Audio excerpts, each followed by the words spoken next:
everyone, welcome to another episode of Invest in Türkiye Talks. I'm your host Efnan Han, and I'm excited to be here. If you're joining us for the first time, this podcast series is dedicated to exploring Türkiye's dynamic investment ecosystem, foreign direct investments, and why Türkiye stands as a resilient partner for investors around the globe.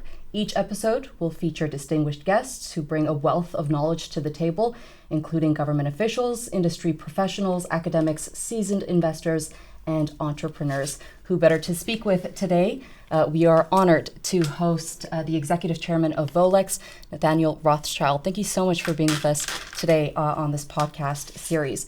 I know you have been to Istanbul before, but it is a city that takes your breath away every single time you come. How are you feeling being here again?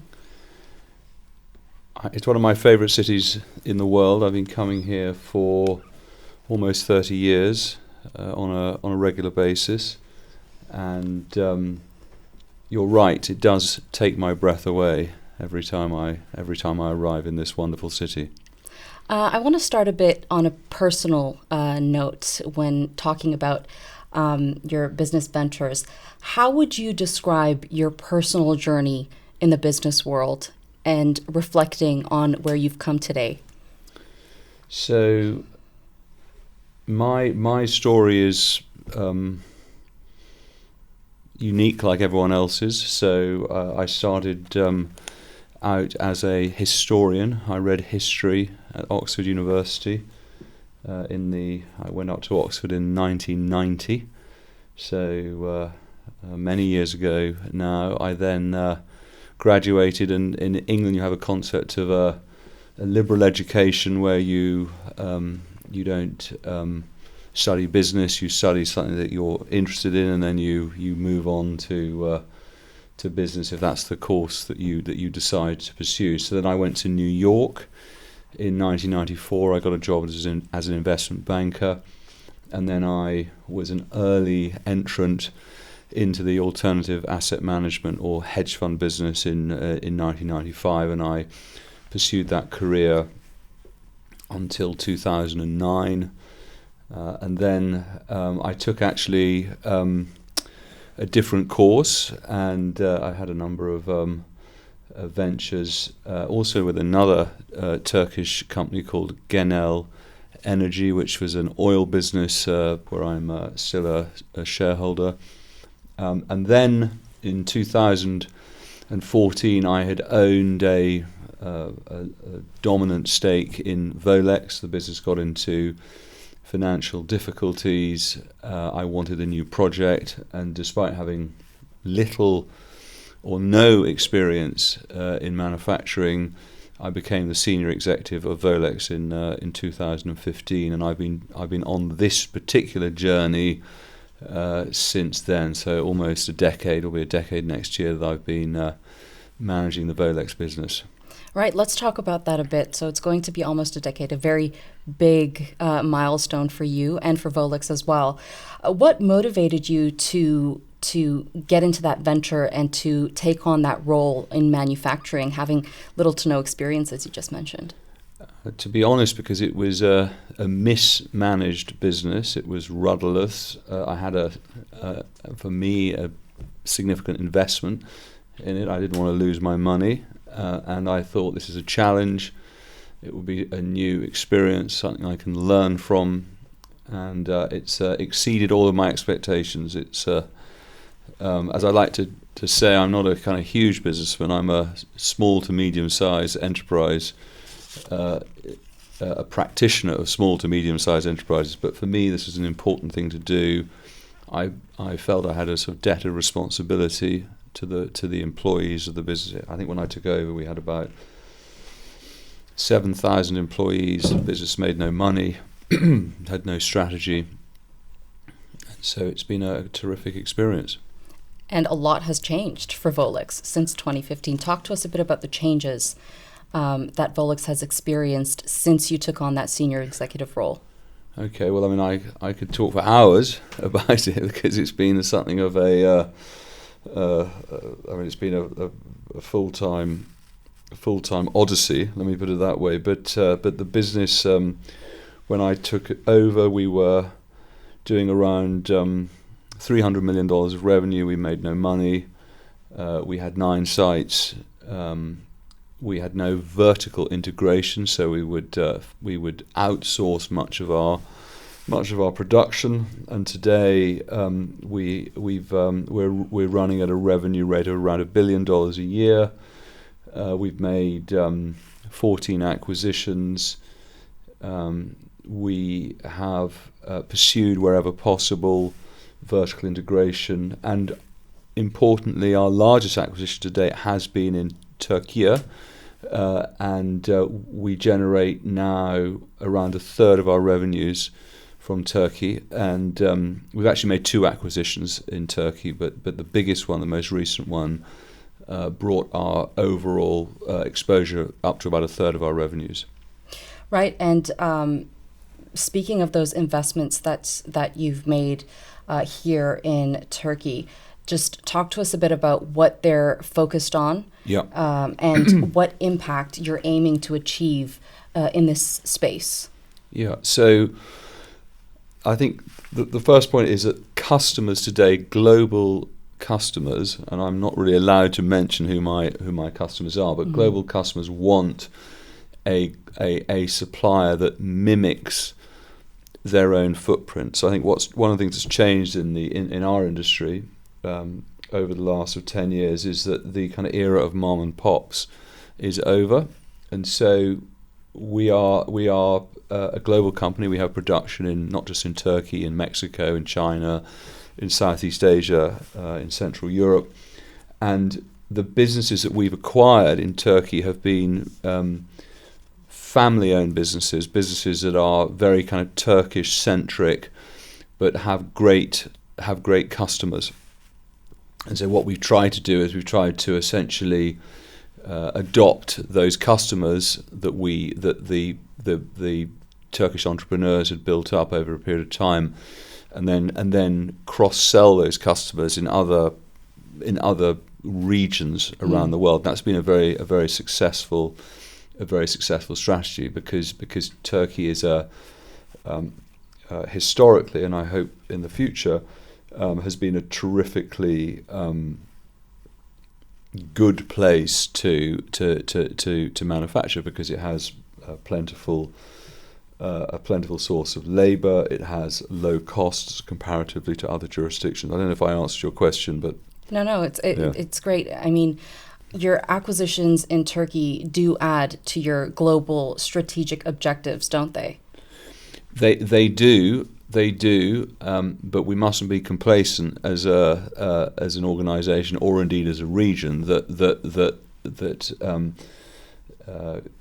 capital and also customers are they can move, right? So we always have to be kind of on our toes and vigilant that we remain competitive in a particular region. Well, Türkiye is growing in terms of attracting FDIs. As an international investor here in Türkiye, how would you assess investment opportunities in the country based on your experience, particularly with Volex in Deka and Murat Ticaret? Yeah, so look, I think that it on balance, first of all, customers want to manufacture here, so there's an extremely kind of embedded customer base. Secondly, there's a supply chain, so you can buy the raw materials that you need here. I think that the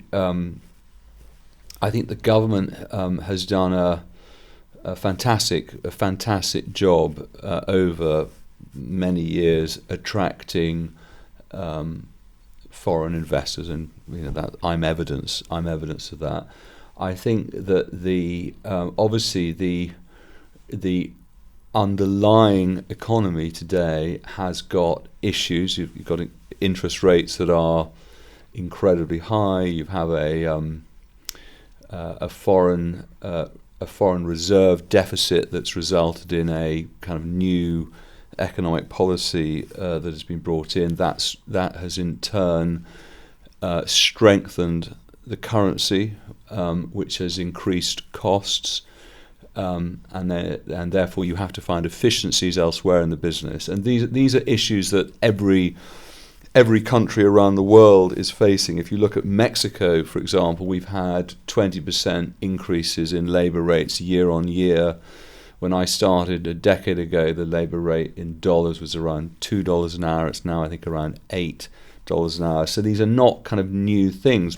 Are you currently evaluating new opportunities, investment opportunities here in Turkey? And does Volex have any additional plans in the acquisition space for the medium term? I do know that Volex does want to reach $1.2 billion in revenue by 2027. So do you have any plans in that space for Türkiye? We do. We're always looking, and we came very close to one transaction in the last 6 months, and we ended up sort of passing on it. We're looking at investments all the time. We've just opened an extension of our Indonesia site, for example. We've just done 3 extensions there. I was in Indonesia last week with the president-elect of Indonesia opening that site. We've just bought land in southern Mexico, where we're expanding. We have a new site expansion in the east of Turkey, which will come online. So our business is about sort of continually pruning, expanding, adjusting our footprint. What about in different sectors? So I do know that you work in the fields of electronics and cables with electrical vehicles, aviation, but are you planning on moving away from that into a very different field moving forward? So we have 5 verticals, what we call. So we have consumer electronics, or consumer electricals, I should say. We have electric vehicles. We have complex industrial technology.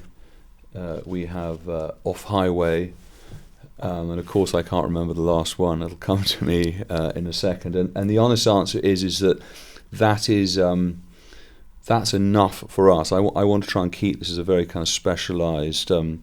It's a very specialized business. Medical is the last one, right, where we're leaders in interconnect solutions for medical companies. So we make cable assemblies, we electromechanical sub-assemblies, box builds.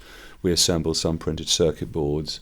So it's a very specialized business, because once you start sort of creeping away from your core strategy, you become less competitive, and the business becomes harder to manage. Of course. Invest in Türkiye does have an initiative called Twin Transformation, where it focuses on digitalization and sustainability in the business world.